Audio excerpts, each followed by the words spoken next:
Welcome to Dr. Warrick's podcast channel.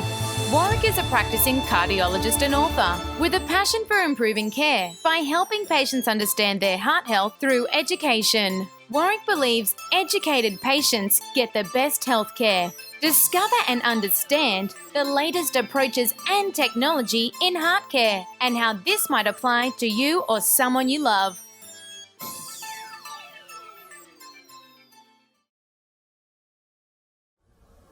Hi, welcome to my podcast and videocast station, and today I'd like to talk about cholesterol and statins and their potential impact on the brain.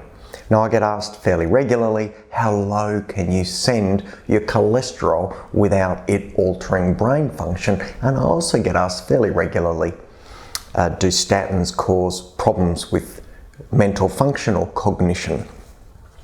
Well, let me start with cholesterol levels and how low can we go. Well, there's not a lot of absolutes around this, but there are aspects that we can infer from. There have been some trials that have specifically looked at lowering LDL cholesterol and assessing cognitive function or mental function. With these new PCSK9 inhibitor agents, which get people's cholesterol levels down very low, there was a trial called the Ebbinghaus study where the research was directed at seeing what happened to brain function with very low cholesterol levels. Now, we're talking levels lower than what we normally see with our current treatment for people who've had a heart attack. Very low LDL cholesterol levels. Well, that Ebbinghaus study went for a number of years. They specifically set it up to look at function of the brain, and they were unable to demonstrate any cognitive impairment by lowering cholesterol levels to these really low levels that we might try and achieve these days for people who are very, very high risk. So there's a reassurance there. That was using an agent that's not a statin, but a PCSK9 inhibitor, one of the new monoclonal antibodies directed at a component of the receptor that's related to LDL absorption within the liver. We know if we look at newborn babies that their cholesterol levels are very low at time of birth. We're talking LDL cholesterol levels of around 50 to 70 milligrams per deciliter, or somewhere around 1.3 to 1.8 millimoles per litre. These are pretty low levels, and they're the sort of levels we'd generally be happy with if we wanted to treat someone who was at high risk of heart attack. Well, these levels are being measured in newborn babies at probably the most synthetic, productive, metabolically active period of their lives, the most active out of utero brain development time that any of us would ever have. And so at the time that we are looking to be most aware of our brain function, at the time of birth, our LDL cholesterol levels are really very low. That's not proof, but it is an inference, and it will tell us that the brain, at least the brain of an infant baby, works very well at those low levels. I think it gives us some reassurance. It's not proof, but it is some reassurance. The other thing is that we know through finding the PCSK9 inhibitors that there are families that have overactive PCSK9, and these people have too much cholesterol in their bloodstream, and these people run a high risk of coronary event. But there are people who have non-functioning PCSK9, which is a protein attached to the LDL receptor in the liver. These families who have PCSK9 not working have very, very low levels of cholesterol as well, and they appear to lead completely normal lives without any brain dysfunctional or abnormality, and they tend to live those long and protracted lives without incidence of coronary or vascular event. So a nice extra bit of information.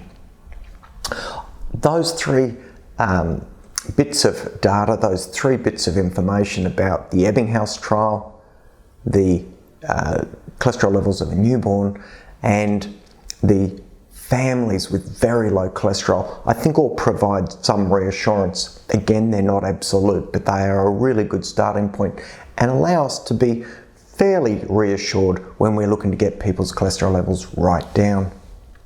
The question then comes, do statins have a problem with cognitive function? And certainly there are case studies and patients will report mental fogging or issues when they take a tablet. Well, what's the data tell us?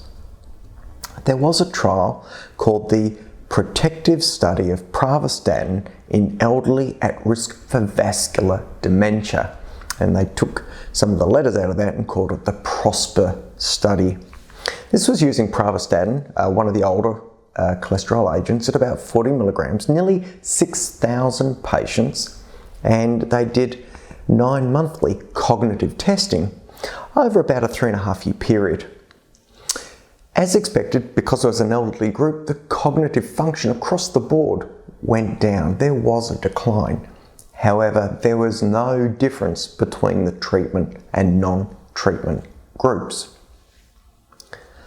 Another study, called the Heart Protection Study, using simvastatin at 40 milligrams, followed a large number of patients for about 3 to 5 years for follow-up and found no difference in cognitive outcome between the treatment and non-treatment groups.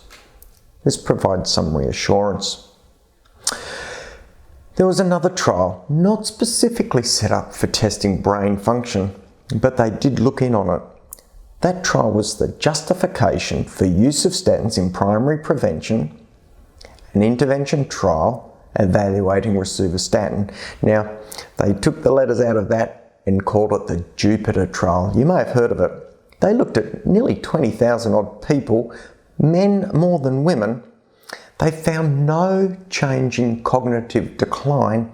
There was a report of increased confusion on statins, and this actually led the FDA in America to add potential impact on thought processes as part of the side effects that could be seen with rosuvastatin. Not designed to look at brain function, not compelling in terms of cognitive decline, some reports of some slight clouding of thought. There have been some other smaller trials specifically looking at this question, about 12. Of those 12 trials, 9 of them showed no difference at all. One of them suggested a decline in function, in cognitive function for the group on cholesterol-lowering therapy, and 2 of those trials suggested a benefit. Well, we can't be absolute. There is suggestion from that data that there is no clear-cut evidence that taking statins and lowering cholesterol is a problem. I think it's really important we need to look at the individual because some people will respond differently to the crowd.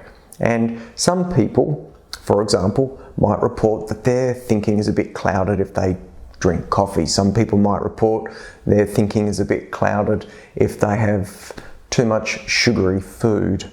And some people may report mental clouding on a medication, including a cholesterol agent, so we need to be aware of that. There is a little bit of a recommendation that if there is a concern, that we use tablets, cholesterol tablets, that are less likely to be absorbed into the fatty tissue of the brain. So some cholesterol tablets are lipophilic, that means lipo, fat, philic, love to be absorbed into fat, and some medications are lipophobic, that means they don't get absorbed into fat.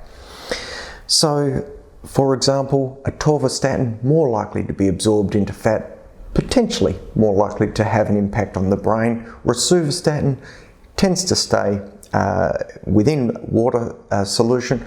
It's lipophobic, doesn't get absorbed so much into fatty tissue, less likely to be implicated into brain tissue and perhaps a preferred agent. So we can also think about choosing the cholesterol lowering agent if someone does report an issue around cognitive ability or mental fog, etc. Hope that makes a bit of sense for you. I hope you've enjoyed that. If you have any queries or questions, drop us a note at the usual place. Thank you for joining me. Till next time, I wish you the very best in health. Look after yourself, have a laugh, and please don't die from a heart attack. Goodbye.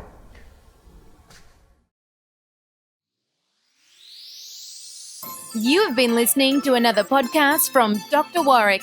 Visit his website at drwarrickbishop.com for the latest news on heart disease. If you love this podcast, feel free to leave us a review.